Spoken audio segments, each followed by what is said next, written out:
Nasa dulo ng mga tumatakbong senador, kung ano-ano na lang ini-issue para lang siyempre magga-grab sila ng media mileage. Kongresista Paolo Ortega minalit ang kampo ni Pangulong Duterte. Bago tayo magpatuloy, kung hindi ka pa nakasubscribe sa ating channel, mag-subscribe na para sa ating future update.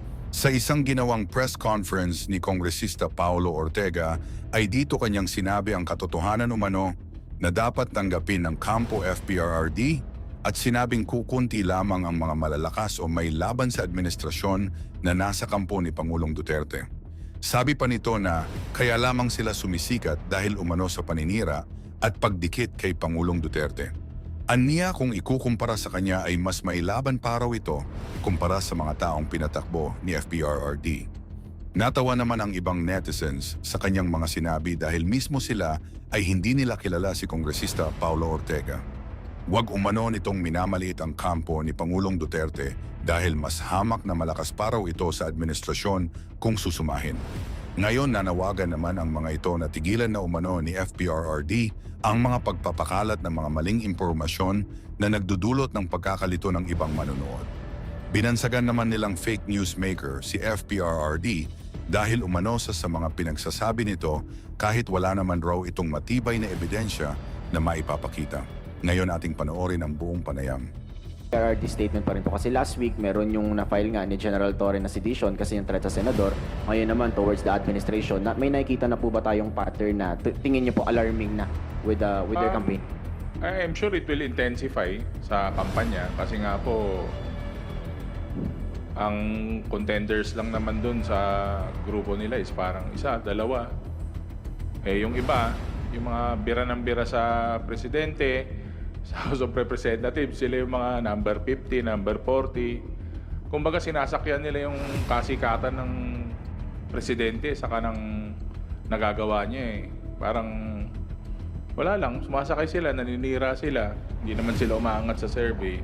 Feeling ko nga pag tumakbo ko, baka mas mataas pa ako sa kanila Parang feeling ko masikat ako ng konti sa kanila.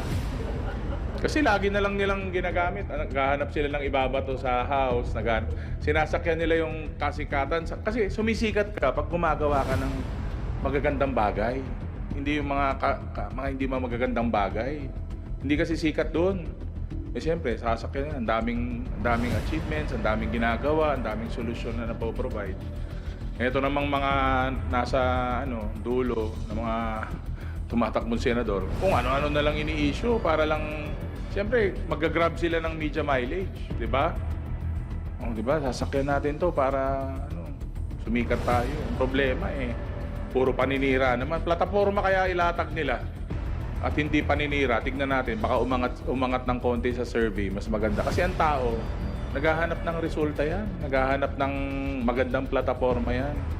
Kahit naman sa lugar, sa probinsya, sa school government, kailangan na ilalatag mo plataforma, hindi yung andyan ka na naman tuwing kampanya. Sesementohin mo lahat ng hindi na semento, papasemento mo yung dagat. Ang dami nyo, you will promise the heavens to the people. Nasaan ka ba nung dalawang taon at kalahati? Wala ka naman. Yung mga nandyan nagsisilbi na nakaupo, nandyan sila for how many years?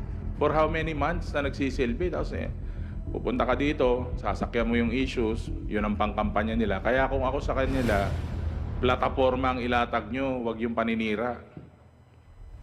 Thank you, Kong. Last from my end na lang po. After 5 years, na-remove na po yung Philippines sa FATF gray list po. Nagawa ng Senate sa pag-delay ng impeachment trial because there's a constitutional command for the Senate to convene forthwith, and that shall means mandatory. It's a command, which is a special mandate of the Senate. So what's your stand on this? Tingin niyo po ba merong violation po? Yes, there are a lot of legal opinions saying this and saying that, no? Marami pong mga abogado, mga legal luminaries na you would see whether they are pro or whether they are against the impeachment process. But more than the issue of legal interpretation of the word forthwith, I guess it only speaks about the demand of the people to hold the Vice President accountable to her actions. It's more on the demand and the clamor of the people that indeed kailangan magkaroon na ng impeachment process. I guess the messaging that I'd like to look at, no, apart from all the various legal interpretation, is we agree, the country agrees. Meron pa nga pong supported by the SWS and Okta Research, the country says that it's really time to hold the impeachment trial. Sakyan ko lang ulit. Sabi ko nga, yung kapitbahay nga namin may opinion din eh. Lahat na masasalubong ko may kanya-kanyang opinion. Legal, personal, or kahit anong opinion yan. But again, sabi ko nga, nasa mga kaibigan at kasama natin, nasa Senate na po yung bola.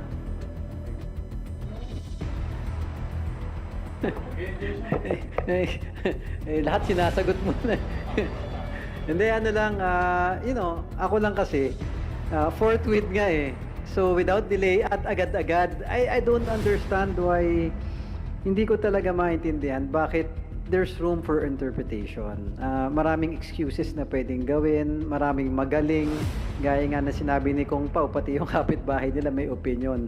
But the end of the day, ang dali naman kasing intindihin eh. When you say forthwith, agad-agad. And this is not really for or against anyone. The impeachment process, the Senate acting as an impeachment court, is a venue for both parties to be heard. I think it's the most democratic and fair process, kaya nga nasa saligang batas yun eh.